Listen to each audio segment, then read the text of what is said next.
നമസ്കാരം, കൊട്ടാരക്കര മീഡിയയിലേക്ക് സ്വാഗതം. 1200 മുതൽ 1300 കോടി വരെ വർഷം പഴക്കമുള്ള നക്ഷത്ര സമൂഹത്തെ കണ്ടെത്തി. ശിവ, ശക്തി എന്നിവയാണ് ഇവയ്ക്ക് നൽകിയിരിക്കുന്ന പേര്. യൂറോപ്യൻ ബഹിരാകാശ ഏജൻസിയുടെ ബഹിരാകാശ ടെലസ്കോപ്പിൽ നിന്നുള്ള വിവരങ്ങളെ അടിസ്ഥാനമാക്കിയാണ് പുതിയ കണ്ടെത്തൽ. ജർമ്മനിയിലെ ഹൈഡൽബർഗിലെ മാക്സ് പ്ലാങ്ക് ഇൻസ്റ്റിറ്റ്യൂട്ട് ഫോർ ആസ്ട്രോണമിയിലെ ശാസ്ത്രജ്ഞരാണ് പുതിയ കണ്ടെത്തൽ നടത്തിയിരിക്കുന്നത്. 1200 കോടി വർഷങ്ങൾക്ക് മുൻപ് ക്ഷീരപഥത്തിന്റെ ആദിമ ഭാഗങ്ങളുമായി ലയിച്ച് 2 വ്യത്യസ്ത ഗാലക്സികളുടെ അവശിഷ്ടങ്ങളാകാം ഈ നക്ഷത്ര സമൂഹം എന്നാണ് കണ്ടെത്തൽ. ഈ നക്ഷത്ര സമൂഹത്തിനാണ് ശിവ, ശക്തി എന്ന പേര് നൽകിയിരിക്കുന്നത്.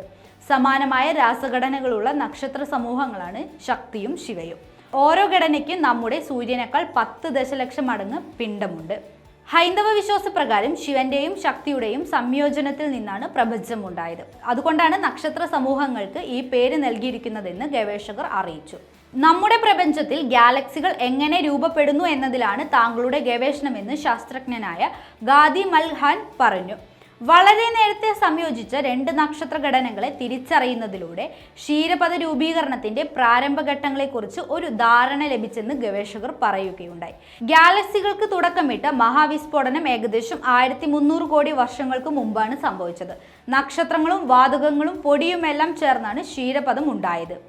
ശിവയും ശക്തിയും ഗാലക്സിയുടെ കേന്ദ്രത്തിൽ നിന്ന് ഏകദേശം 30,000 പ്രകാശ വർഷങ്ങൾക്കുള്ളിലാണ് സ്ഥിതി ചെയ്യുന്നത്. ശക്തിയുടെ നക്ഷത്രക്കൂട്ടങ്ങളെക്കാൾ ശിവയുടേത് ഈ കേന്ദ്രത്തോട് അല്പം അടുത്താണ്. ശിവ, ശക്തി നക്ഷത്ര സമൂഹങ്ങൾക്ക് ഗാലക്സിയിലെ മറ്റ് നക്ഷത്രങ്ങളിൽ നിന്ന് ഘടനയിൽ വ്യത്യാസപ്പെട്ടിരിക്കുന്നു. ഇരുമ്പ്, കാർബൺ, ഓക്സിജൻ തുടങ്ങിയ ഭാരമേറിയ മൂലകങ്ങൾ കുറഞ്ഞ അളവിലെ ഇവയിലുള്ളൂ.